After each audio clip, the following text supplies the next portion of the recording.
Seperti yang kita ketahui bersama bahwa pada pasal 29 ayat 1 Undang-Undang Nomor 7 Tahun 2011 tentang mata uang itu, pasal 29 ayat 1 itu menyatakan bahwa satu-satunya lembaga yang berwenang menentukan kasihan uang rupiah adalah Bank Indonesia. Jadi hanya Bank Indonesia saja yang dapat menentukan uang rupiah itu palsu atau. Nah, tadi yang udah dijelaskan sama Beli Teddy dan juga video yang barusan bahwa rupiah itu nggak tiba-tiba muncul nih Bapak Ibu, langsung di print sekali, tahu-tahu jadi. Nah, itu ada diatur dalam undang-undang juga bahwa dilakukan sebuah perencanaan, ada pencetakannya, pengeluaran, pengedaran, pencabutan, nanti pada akhirnya dimusnahkan seperti yang video yang kami sampaikan tadi, dilakukan peracikan di Bank Indonesia. Nah, kenapa sih Bank Indonesia tuh selalu menjaga uang rupiah itu agar tetap layak? Nah, salah satu yang diharapkan uang rupiah itu agar tetap layak, agar ciri-ciri keasliannya rupiah tersebut dapat dikenali Bapak Ibu. Jadi kalau misalnya uang rupiah itu kalau misalnya dalam keadaan yang rusuh atau yang robek, nah itu akan kesulitan bagi kita untuk mengenali keaslian uang rupiah tersebut. Nah, konsep dasar dari desain uang rupiah sendiri itu adalah untuk mempertahankan gambar nasional, gambar pahlawan nasional pada bagian depan serta tema kebudayaan Indonesia. Kita tahu sendiri yang tadi pada video tersebut menerangkan bahwa selembar rupiah melukiskan keindahan Indonesia.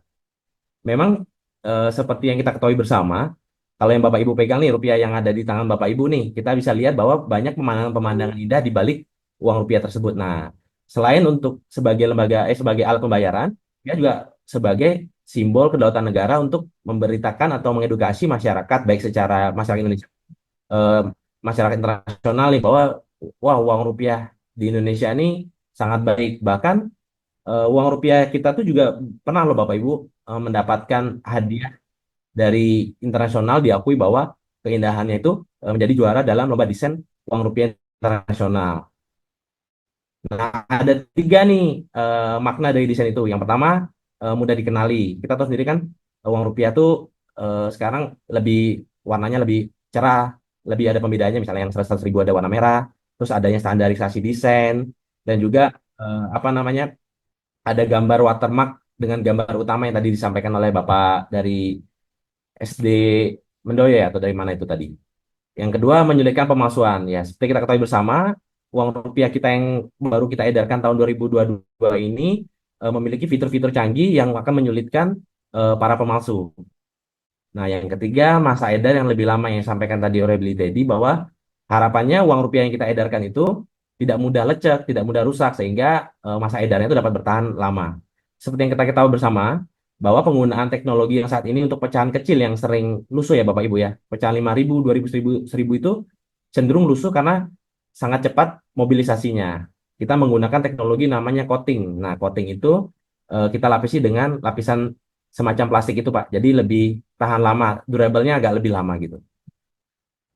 Nah, ini kita di dalam apa namanya mengantisipasi pemalsuan uang rupiah kita ada tiga level nih Pak. Yang pertama ada overt terbuka. Level satu ini diperuntukkan untuk Bapak Ibu masyarakat umum nih dengan kita tahu dua semi covert atau level 2 diperuntukkan bagi cash handlers atau petugas bank. Nah, yang ketiga nih covert tertutup. Level 3 ini hanya dimiliki oleh bank sentral atau aparat penegak hukum dengan penggunaan alat forensik. Jadi Bapak Ibu, menurut pengalaman kami juga, sebenarnya di namanya alat forensik ya Pak ya. Alat forensik itu dapat mendeteksi keaslian uang rupiah baik dalam keadaan utuh maupun terbakar. Jadi Bank Indonesia itu juga mempunyai fasilitas bagi Bapak Ibu yang ya amit-amit ya, yang ketika mendapat sebuah bencana, kebakaran rumahnya, terus tidak sengaja uangnya itu disimpan di dalam rumah dan terbakar, itu nggak apa-apa. Nanti sampaikan aja ke kita, nanti kita teliti uangnya tersebut tuh yang walaupun dalam bentuk abu, ada laboratorium di kita tuh bisa mendeteksi berapa lembar sih uang itu dan apakah tercampur dengan kertas-kertas lain atau tidak. Nah, ini Pak, yang penting nih Bapak Ibu sekalian, seperti yang kita ketahui, rupiah ini kan sesuatu yang sangat berharga ya Bapak Ibu ya. Saking berharganya, kita juga lapisi dengan 11 fitur keamanan yang Bapak Ibu bisa lihat di layar laptop atau layar HP yang Bapak Ibu ada di meja Bapak Ibu. Pertama tuh ada watermark. Watermark tuh yang seperti gambar air itu Pak. ada electrotype, ada benang pengaman, ada intaglio, recto verso, latent image, dan blind code. Nah, blind code ini khusus untuk rekan-rekan kita yang berkebutuhan khusus tunanetra. Nah, ada gambar raster, ada color shifting, ada microtext dan UV feature. Nah, itu kita lengkapi semua dari pecahan 100.000 sampai pecahan Rp1.000. Nah, saat ini kita tahu bersama Pak ya, ada uang rupiah itu ada yang tahun emisi 2016 yang masih berlaku sampai saat ini dan juga ada yang baru kita terbitkan kemarin tanggal 18 Agustus ya, Mas Tamar ya. 18 Agustus tahun 2022. Nah, ini gambarnya lebih kita terangin, lebih cerah sehingga mempermudah masyarakat untuk mengenali uang rupiah tersebut. Nah, ini ada gambar watermark. Nah, sebelumnya gambar watermark tuh gambar uang dengan gambar air itu berbeda, tapi sekarang sudah selaras. Jadi misalnya di bank di uang 100.000 yang tahun emisi 2022 tuh sudah ada gambar pahlawan misalnya Soekarno-Hatta, watermarknya juga Soekarno-Hatta. Nah, yang terpenting juga ada standarisasi terkait unsur-unsur pengaman atau kita sebut namanya benang pengaman itu Pak. Kalau yang sebelumnya kan masih berbeda-beda tempatnya. Nah, kalau untuk yang saat ini kita jadi satu arah. Mungkin secara singkat itu aja Pak. Nanti kita biar lebih banyak tanya jawabnya saja. Baik. Nah, kami membuka pertanyaan nih buat Bapak Ibu sekalian yang ingin bertanya. Sudah langsung. Kami batasi waktunya 10 menit aja Bapak Ibu ya. Karena ini Beli Tama sudah nggak sabar ingin memberikan materi-materi berikutnya nih.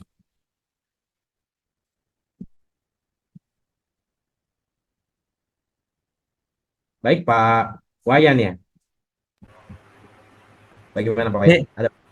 terima kasih Bapak Gregorius Bima. Langsung saja Pak. Ini tadi karena menyimak dari pemaparan dari Pak Bapak itu mengenai uang maupun pendeteksi uang palsu. Apakah BI sudah meluncurkan aplikasi berbasis Android atau app store gitu untuk mengecek uang itu asli atau palsu gitu? Karena yang saya lihat di Play Store itu banyak tetapi tidak akurat Bapak. Apakah karena dengan kemajuan teknologi untuk mempermudah mendeteksi uang palsu tersebut, apakah sudah ada memang aplikasinya atau masih dalam bahan apa namanya perbincangan di BI seperti itu. Terus yang kedua, bagaimana kita menyiasati selaku masyarakat bila mana tanpa kita sadari, tanpa kita artinya rencanakan kita mendapatkan uang palsu tersebut. Apakah kita bisa mendapatkan ganti rugi atas musibah yang anggaplah musibah itu yang semulanya semestinya kita mendapatkan uang asli tetapi jelek nasib kita mendapatkan uang palsu seperti itu Bapak. Apakah itu ada kebijakan atau bagaimana? Kalau terus terang yang yakin kok peredaran uang palsu itu akan mudah terjadi di pasar-pasar tradisional Bapak.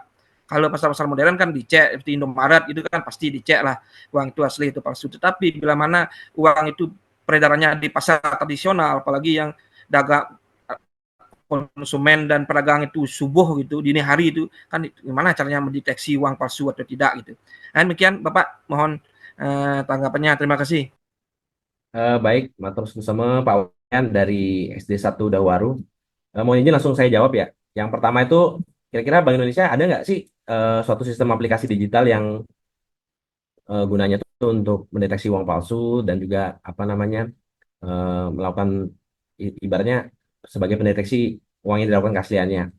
Jadi ini Pak, jadi Bank Indonesia ini saat ini juga melakukan inovasi-inovasi terkait bukan hanya sebagai uang palsu saja, tapi juga melakukan misalnya contohnya tadi yang disampaikan Beli Teddy untuk mendeteksi atau apa namanya istilahnya melakukan preventif terkait calo-calo uang yang ibarat untuk apa namanya menjual uang dengan harga yang lain itu tuh dibuat dengan aplikasi Pintar namanya Pak. Jadi Pintar itu melakukan semacam pendaftaran untuk Bapak Ibu yang melakukan penukaran uang sehingga tidak jadi penumpukan di satu pihak. Aplikasi Pintar itu aplikasi penukaran dan layanan kas yang biasa kita gunakan. Nah, kalau misalnya terkait dengan aplikasi digital uang rupiah palsu itu tentunya Bank Indonesia saat ini memang di beberapa kantor perwakilan tuh sudah ada yang melakukan inovasi-inovasi semacam itu Pak. Cuman kembali lagi kita tuh selalu mengacu pada kantor pusat kita Pak.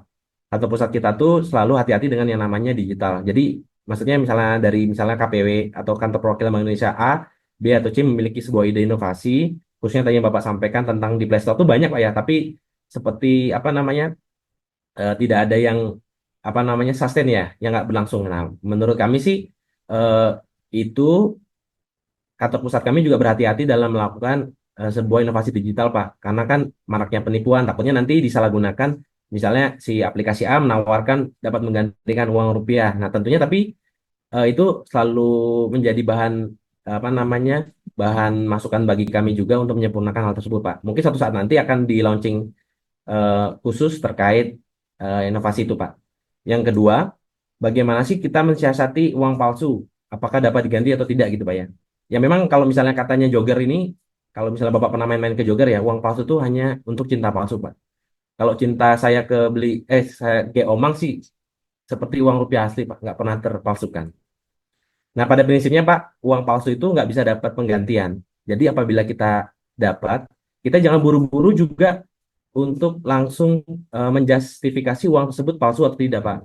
Nah, karena satu-satunya lembaga yang menentukan sesuai pasal 29 ayat 1 Undang-Undang Nomor 7 itu hanya Bank Indonesia. Jadi, Bapak Ibu sekalian yang mengikuti TOT pada pagi hari ini, apabila menemukan uang yang diduga palsu atau diragukan keasliannya, mungkin dapat datang dulu ke bank terdekat. Nah, nanti diminta klarifikasi, baru nanti Bank Indonesia akan menentukan apakah uang tersebut mendapatkan apa namanya kategori asli atau tidak. Karena waktu kemarin juga ada salah satu bank yang menanyakan bahwa apa uangnya ini palsu atau tidak. Memang kalau di masyarakat diragukan, tapi kita akhirnya melakukan analisa uang tersebut. Nah, akhirnya kita tentukan bahwa uang tersebut masih asli. Kadang kan misalnya uang tuh ada yang misalnya kena kelunturan atau kena laundry, cuci, kena kena alat kimia-kimia itu bisa memudar. Jadi jangan buru-buru untuk menentukan kasihan uang rupiah karena yang satu-satunya sebagai menentukan itu hanya Bank Indonesia. Mungkin itu Pak Wayan. Sedikit Bapak, lagi sedikit. Ya boleh. Misalnya sesuai dengan apa yang tadi dijelaskan oleh Pak Bima, nah itu uang palsu itu bukan kita menentukan tetapi pihak bank itu sendiri atau misalnya Bank BI lah. Nah, terus bila mana kita yang namanya nasib lagi apes gitu Pak. Nah, kita dapat uang palsu terus kita tuh membelanjakan atau menggunakan uang palsu tersebut lagi gitu. Dan pada saat kita membelanjakan itu kita terdeteksi bahwa apakah bisa dibilang ikut menyebarkan atau mengedarkan uang palsu itu namanya Pak. Apakah kena pidana itu seperti itu? Hal-hal seperti itu. Mohon penjelasannya. Terima Ya. Jangan ya. Nah, kalau dari sepengetahuan kami sih tentunya itu sebenarnya ranah dari Bapak Ibu kepolisian Pak ya. Wajib. Tapi pada intinya Pak, kita sebagai apa namanya masyarakat dan juga Indonesia ini kan negara yang taat hukum Pak, ya. Kalau Indonesia apabila yang mengetahui itu bahwa uang palsu dan mengedarkan kembali itu ada jadi mungkin hemat kami sih Pak uang tersebut eh, ada di tangan Bapak baiknya sesuai prosedur yang tadi kami sampaikan bawa saja ke bank nanti berdasarkan prosedur yang telah ditetapkan oleh Bank Indonesia Pak nanti bank itu akan serahkan ke Bank Indonesia tentukan misalnya uang tersebut asli atau tidak karena kan saat ini fenomena yang masyarakat tuh guru nyampe ke kita ke Bank Indonesia kita teliti itu sih jadi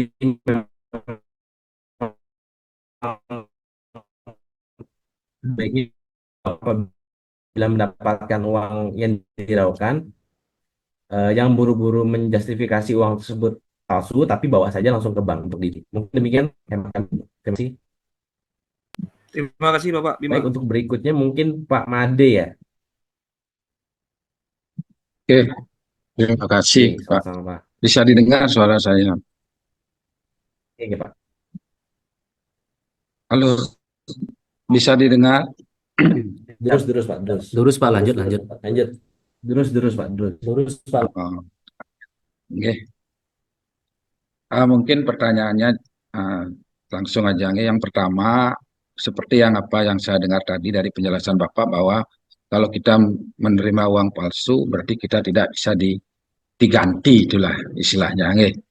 Nah, mungkin ada saran sedikit atau usul dari kami. Siapa tahu nanti kan masyarakat desa kan awam terhadap apa namanya bentuk-bentuk uang palsu itu. Ya, jadi usulnya bolehkah nanti misalnya ada masyarakat desa itu menerima uang palsu secara tidak sengaja, mungkin dia memperolehnya di mana, di pasar, mungkin di apa transaksi dan sebagainya itu bisa diganti karena itu masyarakat desa kan uang namanya uang misalnya 100 ribuan palsu itu kan sangat berarti bagi mereka gitu. Tidak ada istilahnya pengecualian. Itu yang pertama. Yang kedua ini masalah kami dengar tadi dari penjelasan Bapak bahwa uang yang terbakar gitu dari aku kan dicek lab itu bisa di apa istilahnya digaprus ya jadinya di masyarakat itu rumah terbakar dan sebagainya. Mungkin nanti ada uang ya, yang mungkin tidak seberapa jumlahnya misalnya sebesar 2 juta misalnya bermanfaat atau penting bagi mereka. Sedangkan nanti saya dengar tadi bahwa uang yang sudah terbakar jadi abu itu kan bisa dicek lab. Nah, bagaimana prosedur nanti, bagaimana cara pelaporan, apakah nanti dalam pelaporan itu kena biaya karena ini cek lab kan otomatis ongkosnya itu mungkin lebih besar dari uang yang terbakar. Itu bagaimana penjelasan? Terima kasih, Pak.